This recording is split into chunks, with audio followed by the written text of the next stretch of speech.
Ikannya seekor ikan emas yang sisinya emas, ukurannya sangat besar sekali. Dan ketika itu diangkatnya, dinaikkan ke atas perahunya. Ketika kailnya tadi dibuka, ikannya tadi berubah menjadi Tuan Putri yang sangat cantik jelita. Si Toba terkejut karena ikan yang dia pancing tadi berubah menjadi seekor ikan. Setelah itu, si ikan tadi berbicara dengan si Toba. Katanya, terima kasih Tuan karena kamu sudah menyelamatkan saya dari kutukan. Ternyata selama ini ikan mas itu adalah seorang manusia yang dikutuk. Dan ketika itu mereka langsung berkenalan. Kata si ikan mas, bolehkah kita kenalan? Lalu Toba berkata, nama saya Toba.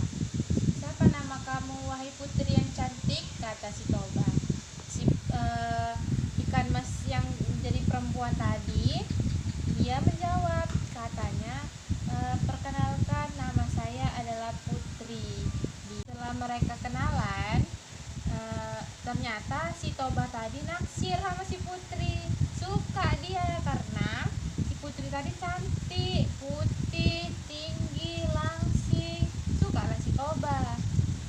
Dan pada saat itu juga si Toba mau menikahi Putri. Kata si Toba, maukah kamu menikah dengan saya? Katanya seperti itu. Lalu Putri menjawabnya, aku mau menerima lamaranmu tapi dengan satu syarat.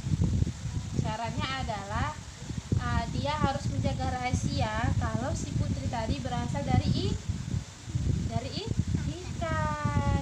Jadi sepakatlah si Toba untuk merahasiakan kalau si Putri adalah seekor ikan. Lalu mereka pulang ke rumah dan menikah dan hidup bahagia. Suatu hari si Putri melahirkan seorang anak laki-laki. Nama Samosir. Siapa nama anaknya? Samosir nama anaknya. Setelah itu si ayah pergi berkebun. Jadi tidak sempat untuk sarapan pagi. Jadi datang si Samosir. Samosir, antarkan dulu nasi itu ke tempat ayahmu. Kayak gitulah cara ngomongnya. Jadi si Samosir ini males karena dia suka males-malesan, nggak mau bantuin mamanya di rumah, nggak mau bantuin ayahnya beladang, nggak mau dia mau di rumah tidur makan tuh.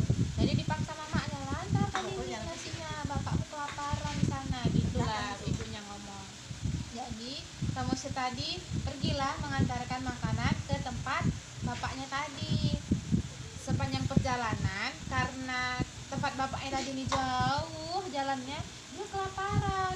Aduh, perutku sakit sekali, kata Samosir. Aku lapar, aku mau makan.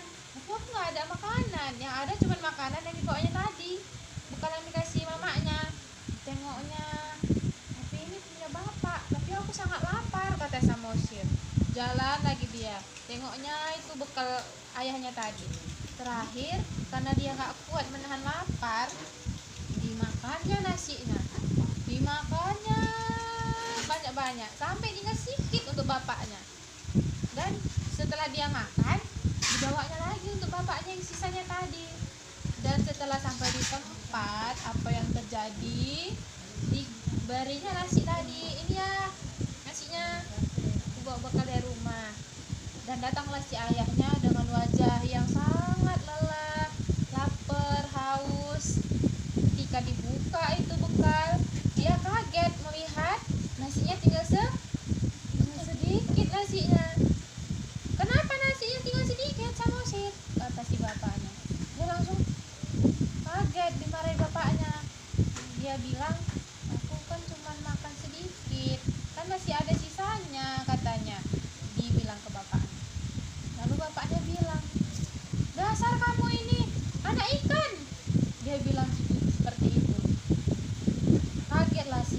Samosir tadi karena dibilang anak ikan. Lalu dia lari pulang menangis dan mengadu kepada ibunya.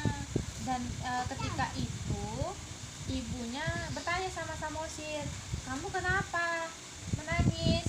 Lalu Samosir berkata, tadi aku dimarahi sama bapak dan bilang anak seekor ikan.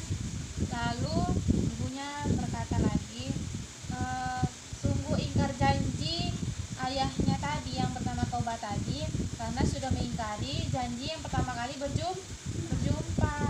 Jadi seketika itu ibu Samosir dan ibunya berpegangan tangan seperti ini. Nih pegangan tangan mereka.